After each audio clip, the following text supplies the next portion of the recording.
What are you reading? Whoa. What are you Oh, reading? Oh, Percy. oh. That's the Somebody gave present me that we this. bought Yeah. Percy. Yeah. The present, Jen. Do you remember the present that we got? I Still cannot has believe. nothing written on it because it's so Well, nice. I can't write well, anything on it. well, Percy, the most Oh, important thing is you still have it, so that's fine. That's fine. Yeah, it's always been here next to my computer. Well, there's the oh. three of us here, which means dear future grandkids is in the house today. So, hi everyone, thanks for tuning in. How's it going? Like always, I'm Jen in Singapore, that's Ange in Hong Kong, and Percy in the Philippines. So Hello. I don't know why we're all like holding books today. Maybe it's a bit of a clue of in terms of It's a our guests, sign. maybe, or the three of us just so bad at writing that we're Captain Obviously. So I don't know. Well, this is dear future grandkids. The So worst yes, segue we're gonna. it's always us being our very bad selves. This is where we build a video time capsule right in front of our guests for them to play for their future grandkids. We're not going out live today. This is a pre-record, but we would still appreciate your comments. Please, we will be watching live with you. Yes. We will indeed. And if you like books, if you like mysteries, and if you like food, and you like cool, creative people bringing refreshing, fun, and diverse stories to the bookshelf, you're going to love today's episode of Dear Future Grandkids. Our guest today is a writer and a book coach. Even though she only took her first creative writing course in 2015, she has won so many awards, she probably needs to buy another bookshelf just to house them. Her accolades include the 2022 Anthony Award for Best First Novel, the 2022 McCavity Award for Best First Mystery, and the 2021 Agatha Award for Best First Novel. And I think she should be awarded an Olympic gold medal just when it comes to her book titles. Get a load of these book titles. I love them all. Arsenic and Adobo, Homicide and Hello Hello, Hello, Blackmail, hello, yay! Blackmail and Babinka, and Murder and Mammon. We are licking our lips at this juicy combination of murder, intrigue, and lots of food. In fact, our guest loves food so much, she even has a tattoo of a spoon and fork. That is her love and dedication to food. So joining us from Chicago, let us welcome to Dear Future Grandkids, Mia P. Manasala. Hi, everyone. Hey. Hey, from Chicago. Very, Hey, very Mia. different time zone. Hello there. Thank you for joining Welcome us, to the Mia, show. today on Dear Future Grandkids. Yeah, thanks for having me. I know, figuring out all the different time zones is not easy. It's 9 a.m. here in Chicago, so thanks for Wow. Wow. Well, thanks for saying yes, Mia. Thanks for joining us today. Mia, we're curious about the titles of your books. You write in a particular genre, don't Yes. you?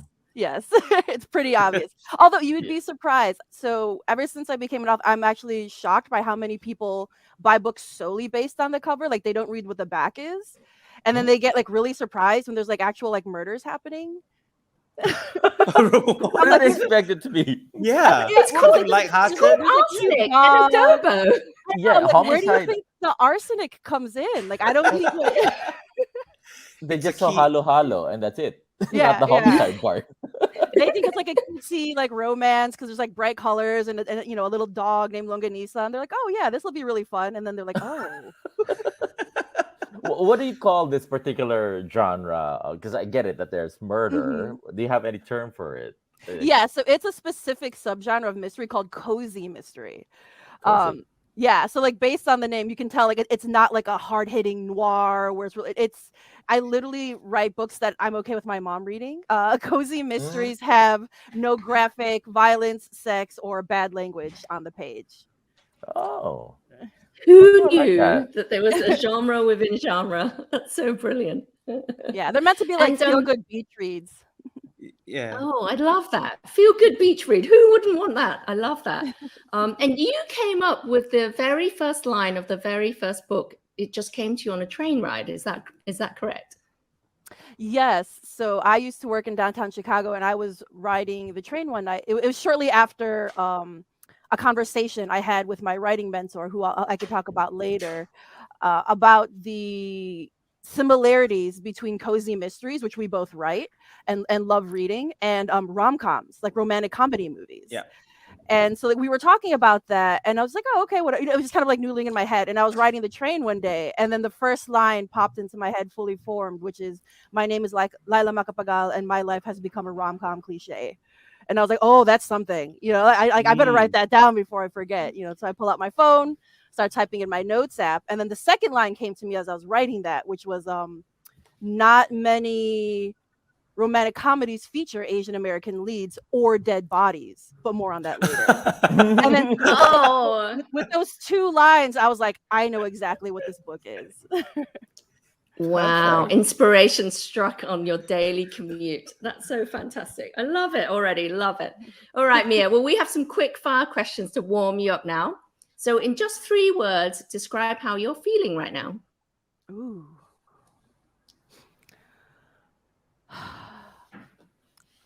Thirsty. You just said a drink. Still thirsty. It's possible. Yeah, I just woke up. Yeah. Excited. I've finally reached a point in book 5, which I'm currently drafting, where like it's starting to come together, and I was like, okay, I can't wait to like dive into it later today. Nice. And not anxious. Anticipatory? I don't know. I'm also really Nice. looking forward to, yeah. Yeah. Mm. I have the new Legend I'll of Zelda take that. game, so like, once I hit all my word count, I'm looking forward to playing video games. So That's your incentive. that's my carrot. That's my carrot dangling Yeah. from my word count. Clear that Nice. stage, moving on to the next. Exactly. All right, on to the next question. What's the most important thing I should know about you?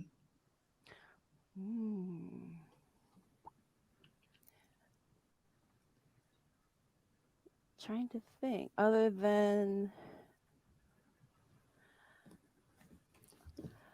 I guess since we're here in my capacity as creator, so I write books that I've always wanted to read and could never find on the shelf. So Arsenic and Adobo Basics. My mom was the one who introduced me to the genre of cozy mystery. She's a page at one of the local libraries in Chicago. A page is the person who puts the shelves on the books. And she found a book one day and was like, oh, huh. And mystery is one of the few things that we share in common. So we started buddy reading it, and that kind of developed my love for the genre. But I never saw myself in these books. And so I knew one of these days I would have to write my own.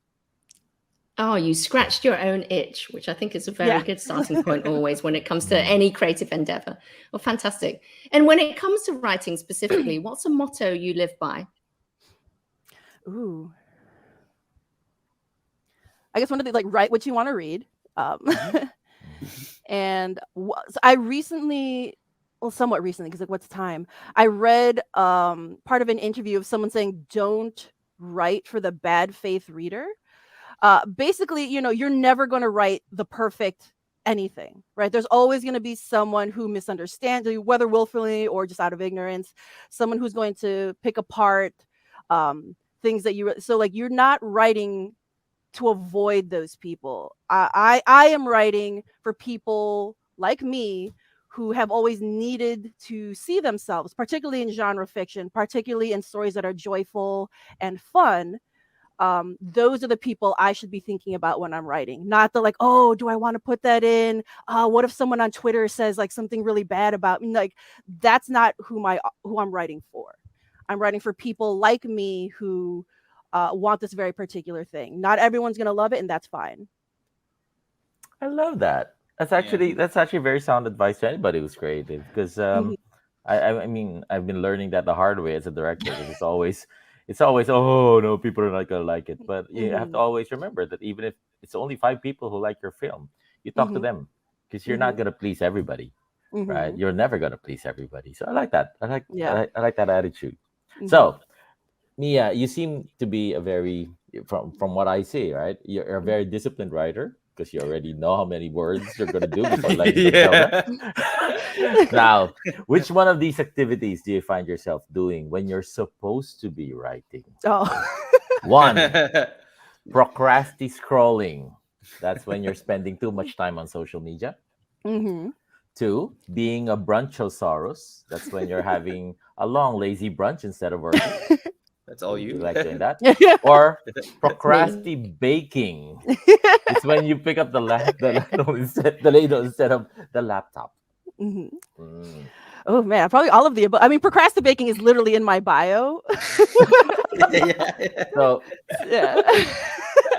so I guess ranking, which is more often. Yeah, I would put the scrolling and then the procrastination. So with because the scrolling, like, that's obvious. I mentioned Twitter before. I'm like, oh, why am Yeah. I on here? It's making me feel terrible, but I can't stop. Procrastinating, I can at least lie to myself where I'm like, oh, because my books all include recipes, right? And I come up with the Oh, it's recipes. It's research. research. It's research, exactly, because I make up the Yes. recipes on my own. It's like, oh no, Mia, do you need like 3 dozen cookies, an entire cake? No, but my Yes. book does. My book does. Mhm. So here we are. Fantastic, Mia. Now, do you have any strange habits or rituals? When I'm writing, I always light a candle. Um, Okay.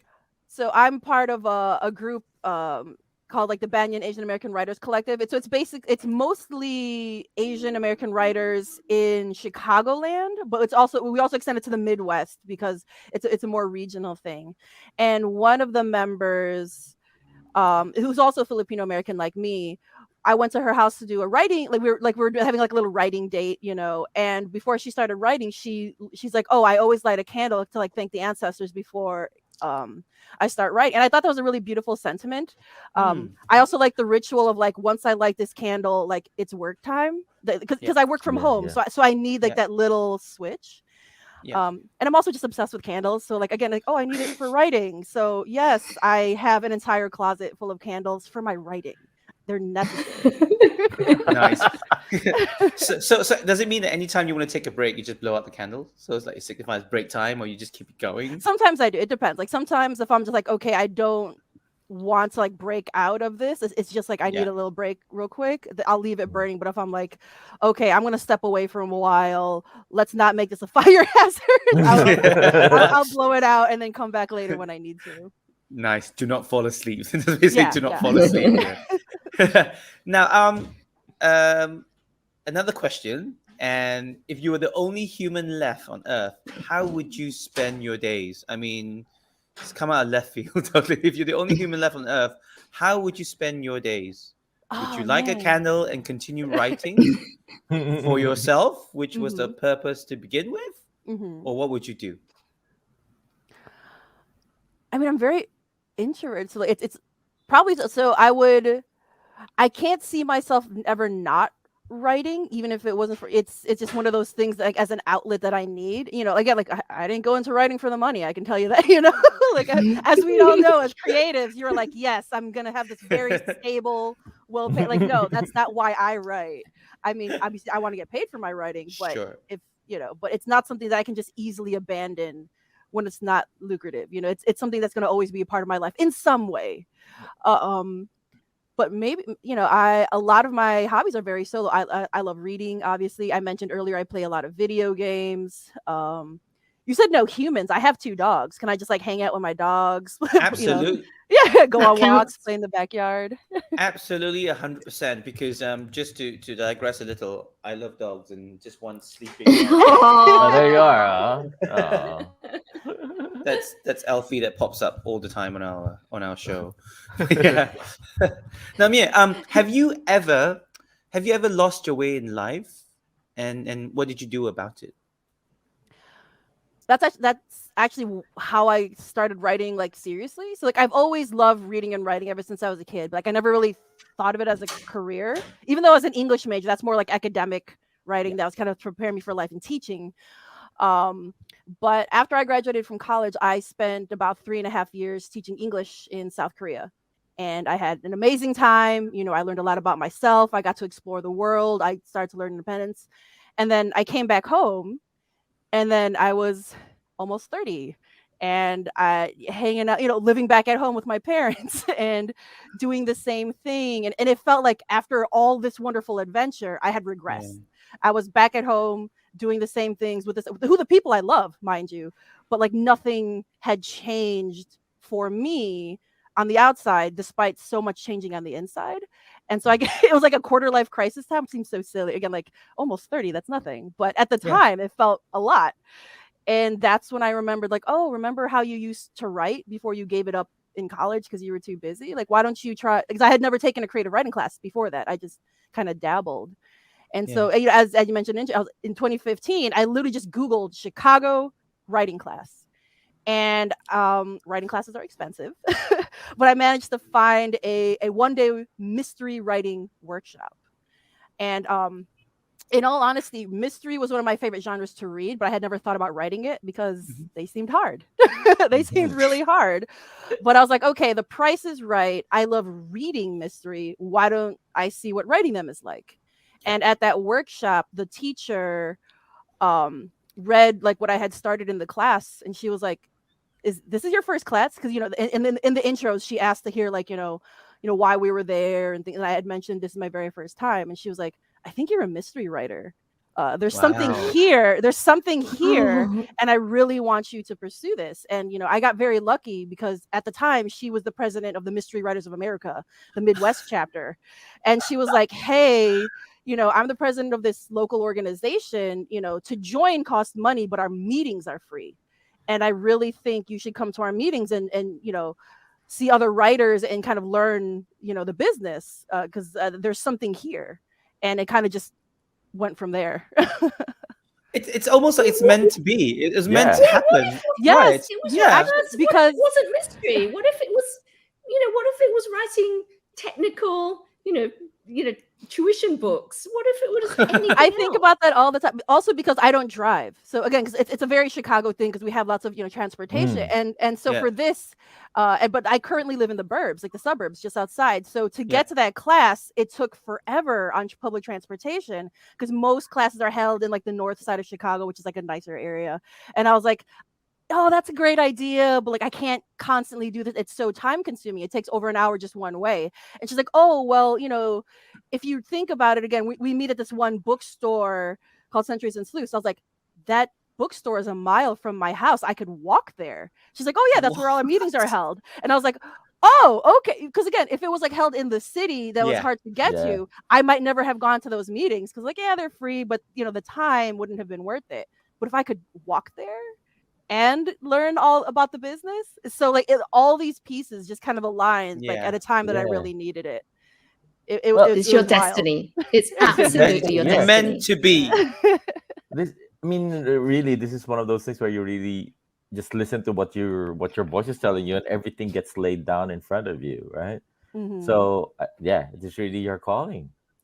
Yeah, I got very lucky, and I always try to tell people that because when we talk about these things, luck. We don't always talk about the role that plays, and that it's not to downplay talent or hard work, but sometimes right time, right place. Yes. There's a window. I think we are all given windows every now and then, right? And this happened at precisely the right time in your life. Exactly. Wow. Well, Mia, it's time for some good old-fashioned snooping around. This time, we get to be the nosy detectives. So, Mia, we're dying to know what's hiding in your corner of shame. That one spot in your house that you wouldn't show even your worst enemy. Yeah. Bottle of arsenic somewhere. So as I mentioned earlier, so I'm on deadline. You research the food. Do you research the poisons as well? Oh yeah. I always joke that I'm definitely like an FBI watch list because like they're gonna be like, these are some very oddly specific, just like how long does it take to I probably it's for Richard Grandkids, I shouldn't get too but like like how much arsenic do you need for XYZ, like really, really specific Google searches. But so as I mentioned before, like I'm on deadline, so I haven't been cleaning much. I can only show a little bit because my husband is sleeping on the couch, but this is my living room, so there's just there's my two dogs I mentioned earlier. There is. It's 9 a.m. Why isn't your husband up yet? It's 9 a.m. in Chicago. He works retail, so he doesn't have to go in until noon. And there's like some like donation bags, some garbage, a lot of. What's the silver? What's the silver thing? What's the silver? Dogs are all relaxed. Oh, I do grocery delivery. because I'm that lazy, and so Oh. it comes like in a Frozen. little Yes. Yeah. but that's recyclable, so I have to hold on to it until like the next weekly delivery. So yeah. Can Well, you, the Mia, can we dogs are just look? relaxed. What's behind you? What's the shelf Oh. behind you? What is going on? It's quite tidy. And you know, I presume you read a lot of books because you're a writer. Oh and well, I that's mean, but not if you go too down here, bad. there's like the bins. Oh. And I Oh, also that's- have 4 other bookshelves in like the dining room. This is just these are just my writing craft and the books that are written by Filipino diaspora authors. Nice. Oh, well, not that Oh. bin. Those bins are just books I haven't organized, but on the shelves. Those books. Those are not my friends. All right, Mia. Right, come on, Mia. Now, because of that as well, now what we want you to do is just fetch us 2 items from either your career or your travels that hold a special place in your heart. And can you share that with us? So let's see what you've got. Sure, give me one moment. Oh, the headphones are off. This is serious stuff. Ooh. It's a bottle of arsenic, I'm sure. I don't know. You never know. You know that is really True. a tricky thing about murder mysteries. It's figuring out. Cozy mysteries. No, but still, you But have also to who figure done it, out the right? process, right? Yeah. And it has to have some sort of Motive. Yeah. All right. Welcome back, Mia. All What right. have you got for us? So this is the award that I won, the Anthony Award that I won last year for best first novel. Deserves a round of applause. Thank For you. sure. For sure. And this one, like this specifically is not necessarily, but it does help represent the time in my life. So I mentioned before that I taught English in South Korea for 3.5 years. So from like 2010 to 2014, I was there. So this is a mask that I made, I want to say it was with some of my friends in some of the other like native English teachers in my town. We went to do some sort of cultural exchange thing, and we were like making masks and things. And I kind of based this on the Korean mythological creature, the Gumiho, which is what I named one of my dogs. Let me see if I can get her in the background again. Sorry for all the shaking. No. That little one right there next to the silver thing. Gumiho. That's Gumiho. I adopted Gumiho. her when I was still teaching in Korea, and I brought her back to Chicago with me. Oh, what's the name of your other dog? Max Power. But that's like a really deep cut Simpsons joke. Because you have a dog that features heavily in your books, Longanista. Oh yes. But I do not have a dachshund. I keep telling my husband I want one because, for the author brand. Clearly I need one, but he's like 2 is enough right now. Hey, Ash, commercial break. Longanisa, you've had that in the when you went to the Philippines. That's whenever I go to Manila, I always get Percy to take me to what's it called? Mary Grace. Mary Is Grace. that what it's called? Yeah. For Longanisa. It's a restaurant. Longanisa. Yeah. Yeah, you had the Longanisa. Yeah. So it's that's great. So funny. So now, yeah.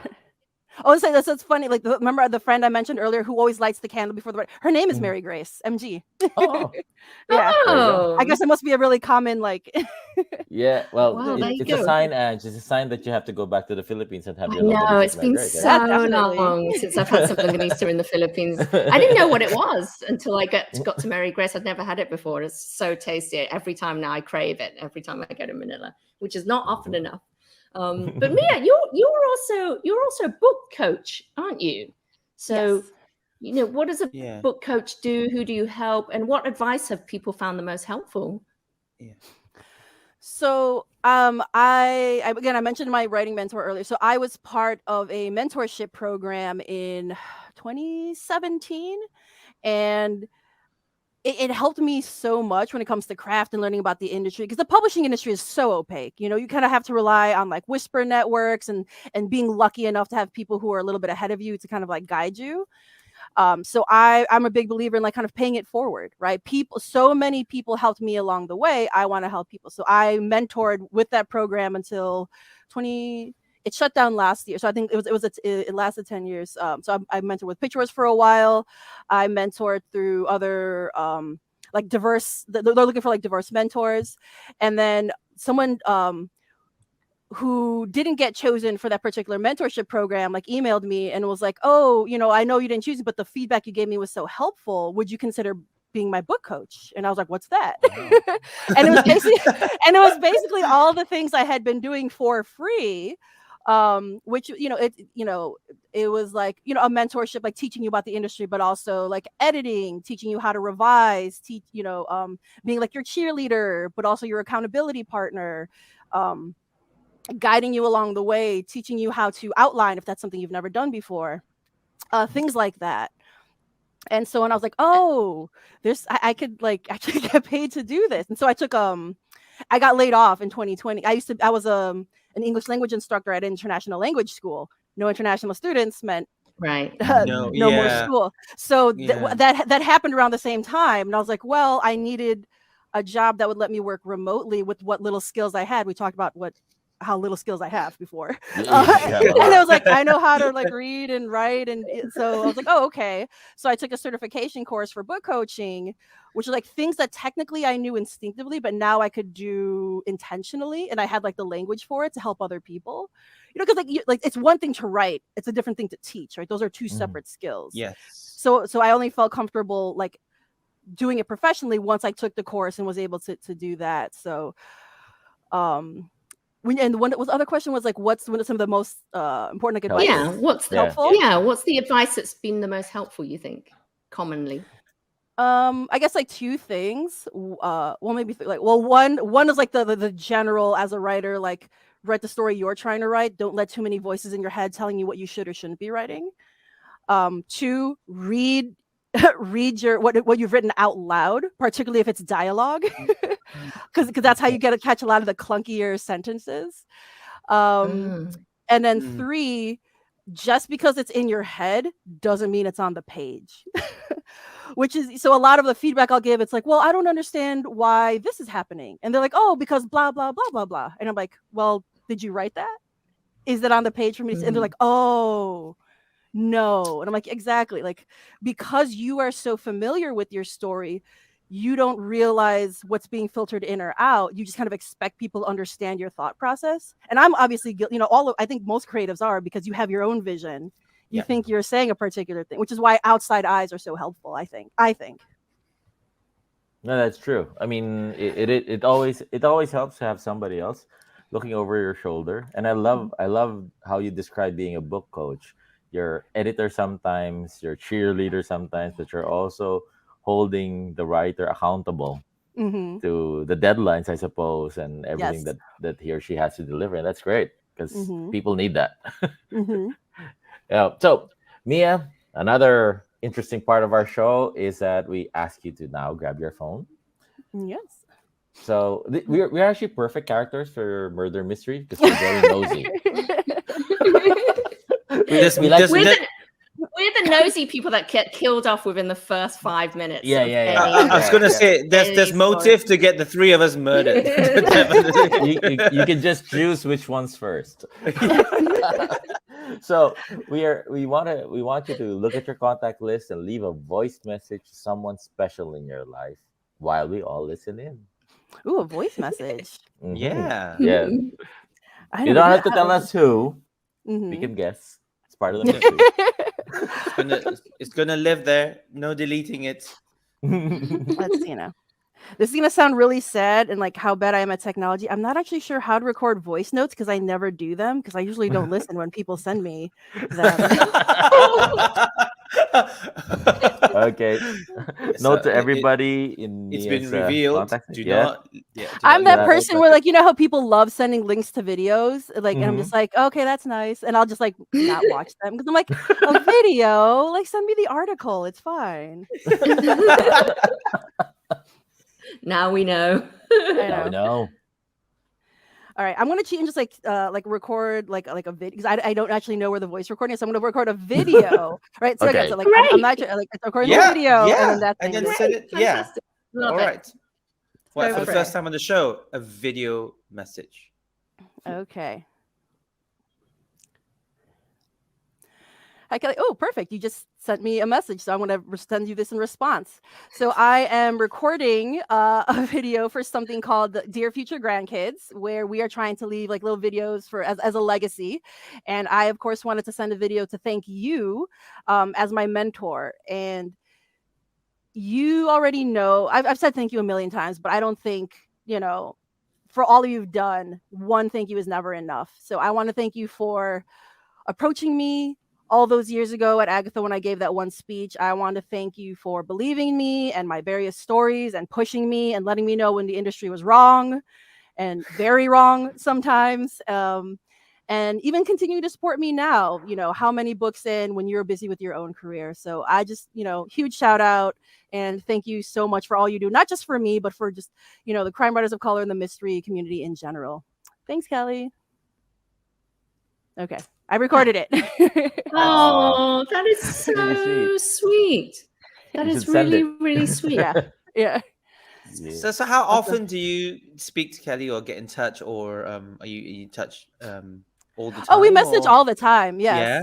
She also she co-founded this organization called Crime Writers of Color because my mentor is a Black woman mystery writer, and so being someone from a marginalized background in the U.S. Writing in I mentioned when the industry is wrong. The first novel that I finished got me my first literary agent. It won grants and things like that, but it never sold.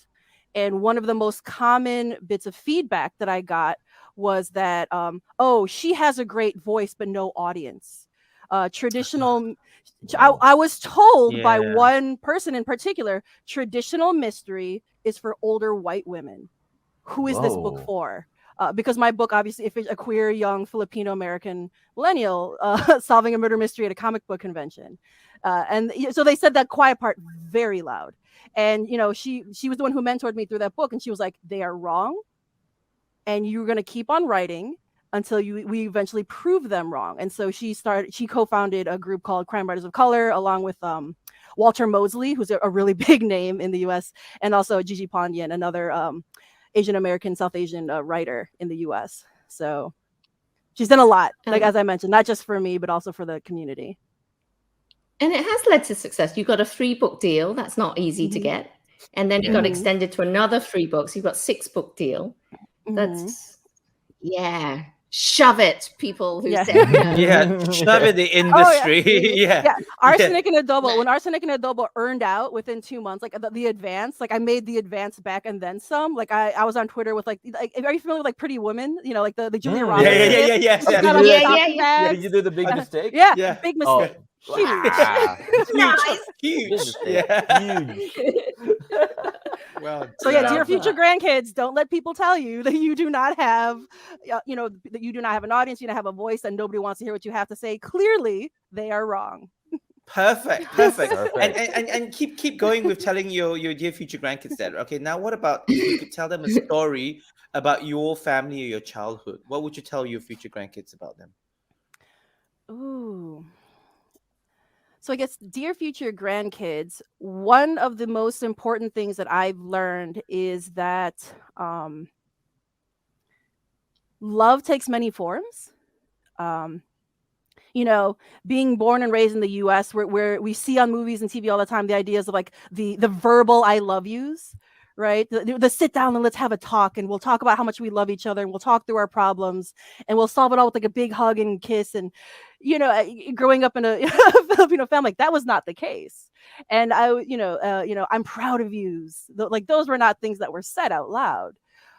But as I've gotten older, I've learned that service and care and food as a love language. My books are very much food as a love language because that's how I grew up. My father was very much that way. And as a child, you don't understand that. You're just kind of like, oh, why are they so strict? Why are they doing this? Why can't they say I love you?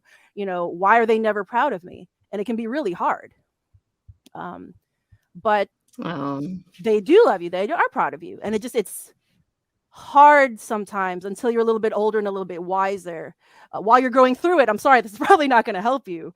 But once you get older, I hope you take the time to reflect that, yes, they do love you. They are so, so proud of you. Well, you're going to go through it for a little while. It's Oh, just I not love always that. verbalized. It's just not But always verbal. Sometimes they don't Yeah. have the language Mhm. to express themselves. Even Yeah. I struggle with that, despite knowing that like sometimes you have to tell people that they don't know unless you tell them. Yeah. It's something that's internalized, but Yeah. it's also something that you can fight and unlearn, hopefully. Mhm. So that's what I wish for you. Oh, that's a Nice. great message. Nice. Mia, you at 3 years old, we have a photo of you. You're dressed as, I think, super, like a little. Oh, Yes. 3-year-old Aw. Mia, Yeah, I was talk a us nerd through since birth. what was going on there, Mia. What were you like as a I kid? So here, I'm not sure. So I do know that my mom was a big Superman fan. So I'm assuming she was the one who chose that outfit. Must be. Yeah. But I grew up in a multi-generational household in a working class, majority Latina neighborhood, very industrial area of Chicago. So it was my maternal grandparents' house.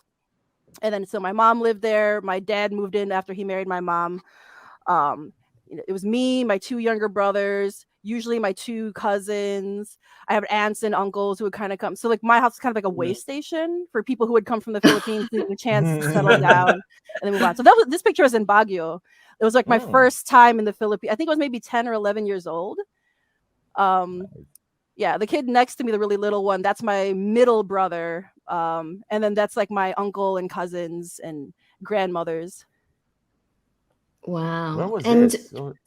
Where were you last here? Oh, when were you first here? When I was when I was teaching in South Korea, because I was so much closer, I visited 2 or 3 times. So I want to say my last time 2014 before I returned to Chicago. It's been almost a decade. It's been almost a decade, yeah. Yeah. It's an 18-hour flight. It is a long flight. Just pop over for the weekend. Yeah. And what do you think you've picked up from your family? What character traits do you think you've picked up from your family? I'm gonna say definitely a love of food. We see that. That was all not my mom, bless her, not a cook, but my dad was. He was the one that taught me all that. A love of food, maybe a sense of humor. Nice. Possibly a love of playing basketball. We were a basketball family growing up. I'm pretty tall for a Filipino. Not super impressive here in the US, but like in the Philippines, like I would dominate. Like I'm like MVP of the league. Relative. Yeah. Relative. Come over. Yeah. Brilliant. Mia, we know you're very talented, and now we know that you can play basketball as well. Apart from teaching, apart from writing and cooking, but is there a skill that is absolutely, very creatively, pointless?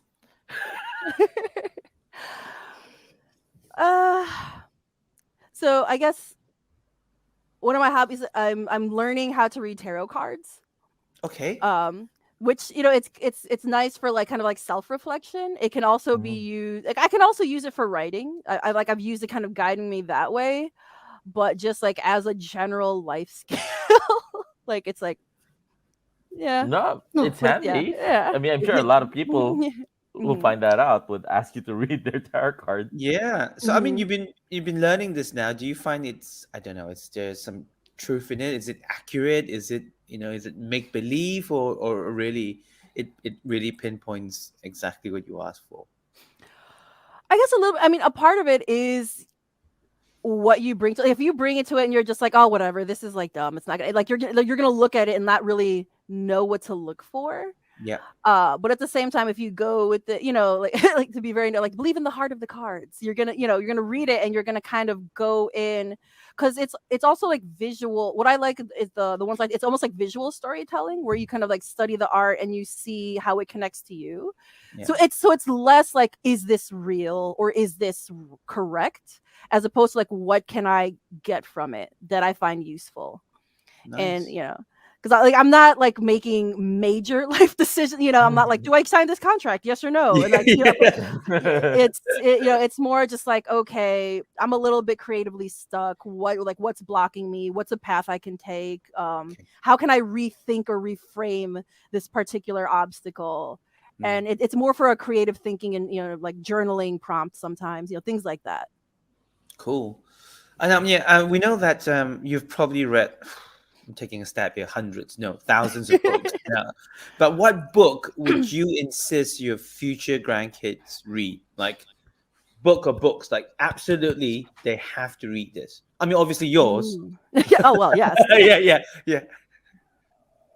Like what's a must read for your future grandkids as recommended by Tita? All right, then. So I'm going to cheat and do this by like age range.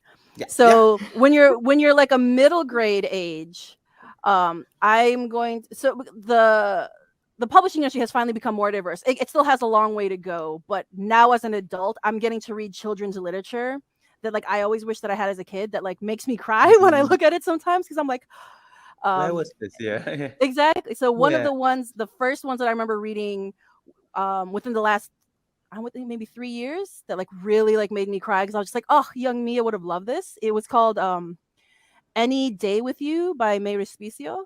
And it's about the bond between like a young girl and her great grandfather. And it's a story about like the bonds between families, especially intergenerational bonds, but also about creativity. And it works in like Filipino mythology and all these like little, and friendship, and all these like little things that as a 12-year-old had me crying as like a grown like 30-plus-year-old, like, oh, this is so sweet and touching. For young adult, like when you're a teenager, so this book made me cry, but in a very different way. It was called Patron Saints of Nothing by Randy Ribai. And it Great is title. Yeah, it is about a mixed Filipino kid in the US who finds out his cousin, who was his best friend growing up, they had a strong bond, but they were a little estranged, has died suspiciously in the Philippines. And no one wants to tell him why or what were the circumstances to it. So he kind of returns home to discover like the truth behind his cousin's death. And so it's part coming of age, it's part mystery, it's a tough read. It's gonna be made into a movie or something. Oh, is it? Yeah. Oh, wow. Yeah. I read it somewhere that somebody's gonna turn it into a movie. Oh. Yeah. Any Day with You, happy tears. Patron Saints of Nothing, ugly cry. It's kind of reality check. That book. Yeah. And then so my current so when you're an adult and you're getting into mysteries, so this author is not Filipino, but she's Chinese American, so at least Asian.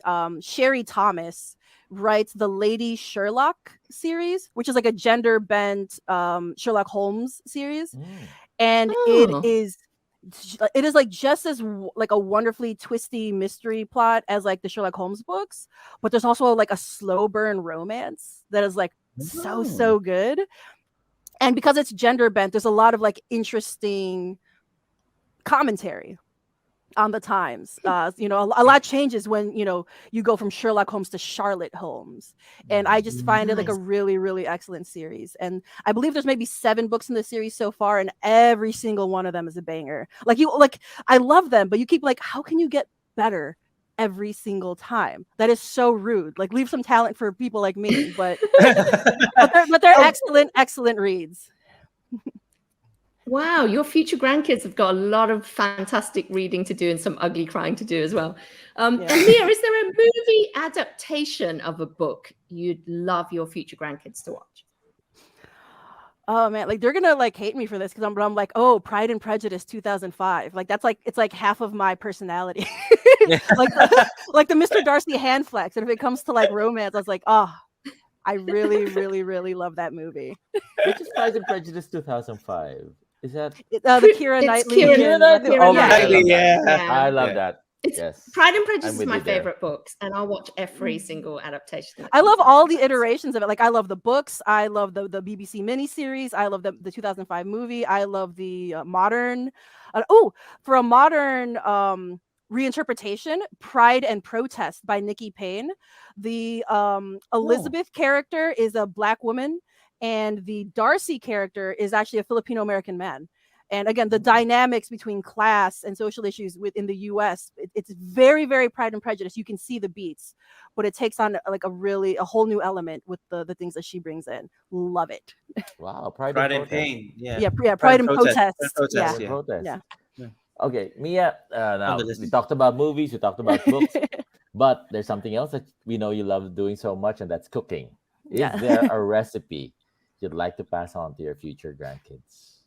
See, that's so I like baking. Cooking for sustenance, tedious, right? Like every day, like it's like, You like the oh, fun stuff.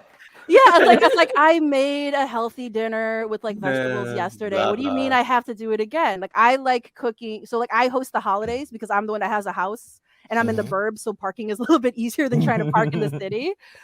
So like cooking for my family where it's like a bunch of different dishes, like I find that fun. Right. Again, the whole food is love thing. Like this is like eat. This is how I show Yeah. I love you. Yeah. But like an individual, but like for the day to day, maybe You have a maybe specialty, for though. baking, one of the probably the most popular recipe from my books is the ube crinkle cookies. So yeah, so because I really enjoy baking, I'd probably want to pass on a baking recipe. So I'm very, very proud of the ube crinkle cookies, which I get to take ube, which is a very popular, ubiquitous Filipino ingredient, and give it an American twist. I also, this is like a sleeper hit, but it's probably one of my faves, like a salabat snickerdoodle squares, which is Salabat. yeah, Ginger. yeah, the ginger tea, yeah. Yeah, ginger. But the snickerdoodle, like to the American snickerdoodle cookies, but the coating I made similar to the Filipino ginger tea flavors. So those are like my two favorites. That just that sounds awful. I don't know about you. You know what? Like a The thing terrible about combination I think of ingredients. with salabat, it's a bit sweet, isn't it? You put, yeah. Yeah. So it's the ginger, the sugar, the It's cinnamon, ginger and sugar. Yeah. So And is ube like sweet potato? It's like the purple yam. Purple yam. yam. Oh, It's okay. a yam. Yeah. Okay. Yeah. It's quite soapy. I really like Yeah. it. Yeah. Oh, Yeah. Wow, your future grandkids have got an awful lot of wondrous eating get and reading and sweet crying tooth. all ahead of them. That's fantastic. Well, Mia, it's been a real pleasure spending quality time with you, building out your very own video time capsule. How can people find out more about you and your books? How can we go and get your books from good independent sellers, or is there any other way we can track you and follow you? Yeah, or let's say we're in Singapore. Like, how do we get a hold of your books? Yeah. Ooh. So if you are in the US, you can go to my website, which is like my full name, miapmanansala.com, where I link to my local indies. So you could request signed personalized copies. Internationally, that's a little bit like I know like some Amazons carry it, like Book Depository, RIP. I'm really sad that we lost it. I don't know what me too. the new one is. In the Philippines, like Fully Booked and places like that carry me.